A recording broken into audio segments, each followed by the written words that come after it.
আমরা আসলে কোন প্রেক্ষাপটে এবং কেন এই ঐক্যমত্য কমিশনে এসেছি, খুব সম্ভবত সংস্কার বিষয়ক আলোচনাগুলো করার সময় আমরা অনেকেই সেই উদ্দেশ্য, সেই কেন উত্তর এবং সেই প্রেক্ষাপটগুলোকে আমরা ভুলে যাচ্ছি।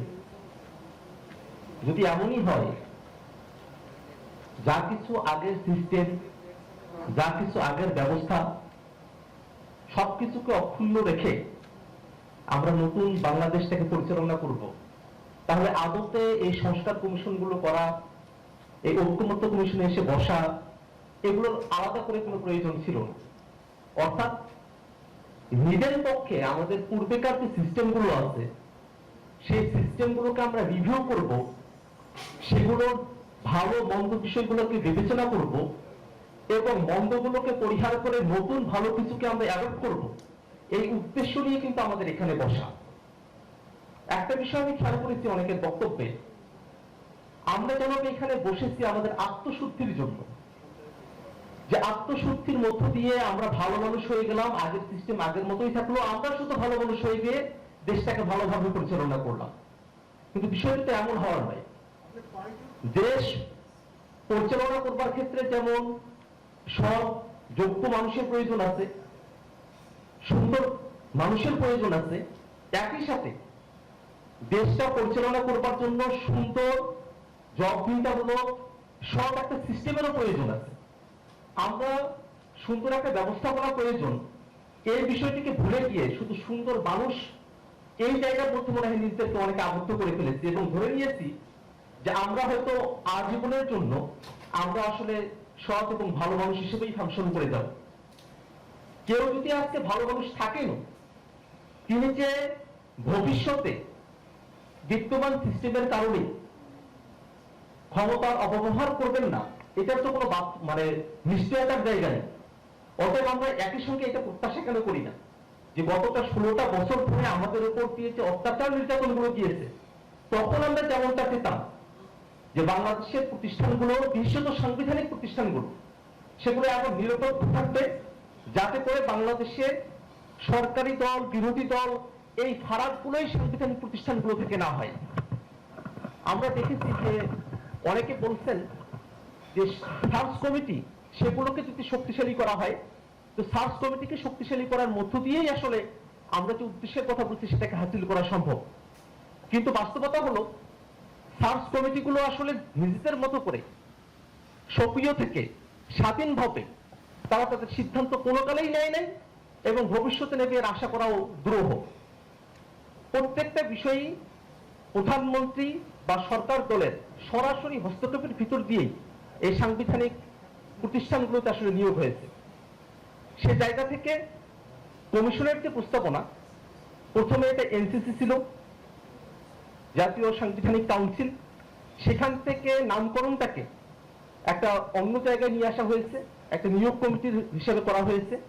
আমরা এই নামকরণের ব্যাপারটা নিয়ে আপত্তি রাখি না, বরং আমরা মনে করি যে উদ্দেশ্যের কথা আমরা ভেবেছি যে সাংবিধানিক প্রতিষ্ঠানগুলোতে এক ব্যক্তির মাধ্যমে নিয়োগ হওয়া বা এক ব্যক্তির কর্তৃত্ব থেকে নিয়োগ হওয়া, এখান থেকে বেরিয়ে এসে এই নিয়োগের জায়গা থেকে আরেকটু ব্রডার জায়গায় আমরা এটাকে প্লেস করি, আমরা মতামতের জায়গাগুলোকে আরেকটু বিস্তৃত করি।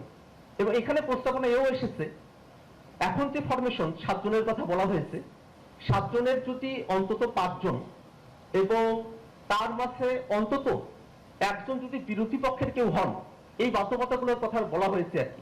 এর মধ্য দিয়ে আসলে একটা সুন্দর গণতান্ত্রিক ব্যবস্থার মধ্য দিয়ে আমরা সাংবিধানিক প্রতিষ্ঠানগুলোতে আমরা নিয়োগ সম্পন্ন করতে পারবো। আর বাংলাদেশের রাজনৈতিক বাস্তবতায় সরকারি দল, বিরোধী দল, তারা যেমন শত্রু ভাবাপন্ন অবস্থার মধ্যে থাকেন, এটা আমাদের অতীতের অভিজ্ঞতা। আমরা তো সামনের বাংলাদেশের শত্রু ভাবাপন্ন রাজনীতি করতে চাই না। আমরা তো অবশ্যই রাজনীতিকে ডায়ালগের মধ্য দিয়ে পরিচালিত করতে চাই, পরিস্থিতি নির্ভর রাজনীতি আমরা করতে চাই। সে জায়গায় যদি এনসিসি বা এই নিয়োগ কমিটি থাকে, সেখানে সরকারি দলের প্রধান, প্রধানমন্ত্রী, প্রধান বিরোধী দলের নেতা এবং অন্য বিরোধী দলের একজন প্রতিনিধি, তারা যদি এক টেবিলে বসে কথা বলার মতো থাকে, আমাদের গণতান্ত্রিক সংস্কৃতির জন্য অনেক বড় একটা উন্নতি। এবং এই উন্নতির মধ্য দিয়ে আমরা আসলে জাতিগতভাবে অনেক দূর আমরা এগিয়ে যেতে পারবো। অনেকে বলেন বাংলাদেশে এখন একটা কথা রাজনৈতিক অঙ্গনে প্রচুর প্রচলিত যে জাতীয় সরকার গঠন করা হবে, সব দলকে নিয়ে সরকার হবে, সে সরকার রাষ্ট্র পরিচালনা করবে। জনাব আক্তার, আমরা কি প্রসঙ্গের বাইরে চলে যাচ্ছি কিনা? তাহলে জাতীয় সরকারে এতগুলো লোককে নিয়ে একটা সরকার পরিচালনা করা হবে, সেই ধারণায় যদি আমরা যেতে পারি, অনেকে এই ধারণা ভাবছেন অনেক রাজনৈতিক দল, তাহলে প্রধানমন্ত্রী, বিরোধী দলীয় নেতা, অন্য বিরোধী দলীয় নেতা, তাদেরকে মিলে কয়েকটা মানুষকে মিলে একসঙ্গে কয়েকটা নিয়োগ আমরা সম্পন্ন করব, এই জায়গায় আমরা কেন একমত হতে পারবো না? এটা তো আমাদের জাতির জন্য খুবই গুরুত্বপূর্ণ একটা দরকারি বিষয়। আমাদের প্রত্যাশার জায়গা থাকবে সাংবিধানিক প্রতিষ্ঠানগুলোকে যেভাবে কোন একটি দলের সরকারি সংগঠন হিসেবে বিবেচনা করা হচ্ছে অনেকের পক্ষ থেকে, সেই জায়গা থেকে আমাদের বের হয়ে আসা প্রয়োজন। এবং জাতির স্বার্থে বাংলাদেশে যেন যারা সরকারি দলে থাকেন, যারা বিরোধী দলে থাকেন, এই বিবেচনাটা আমাদের রাখা প্রয়োজন যে আমরা যে কোনো সময় বিরোধী দলে থাকতে পারি। সেই বিষয়টাকে মাথায় রেখে আমাদের সংস্কারগুলো করা প্রয়োজন, যাতে করে বাংলাদেশে আর কখনোই ফেসিবাদের মতো জিনিস, স্বৈরতন্ত্রের মতো জিনিস বাংলাদেশে আর ফিরে না আসে। আমরা চাইবো যে সংস্কার কমিশনের পক্ষ থেকে, ঐকমত্য কমিশনের পক্ষ থেকে সাংবিধানিক এবং সংবিধিবদ্ধ প্রতিষ্ঠানগুলো নিয়োগের ব্যাপারে যে আইডিয়ার কথা বলা হয়েছে, আমরা এই আইডিয়ার সঙ্গে একমত। একই সাথে এটার ফরমেশনের ক্ষেত্রে 7 জনের কথা বলা হয়েছে, সভাপতির জায়গায় নিম্নকক্ষের স্পিকারের কথা বলা হয়েছে। আমাদের প্রস্তাবনা থাকবে সভাপতিত্ব যেন উচ্চকক্ষের স্পিকার করেন, এবং তার আওতা কতটুকু হবে সেই বিষয় নিয়ে অনেকের মধ্যে অনেক কথাবার্তা রয়েছে, আমরা সেই বিষয়গুলো নিয়ে আলোচনা করতে পারি।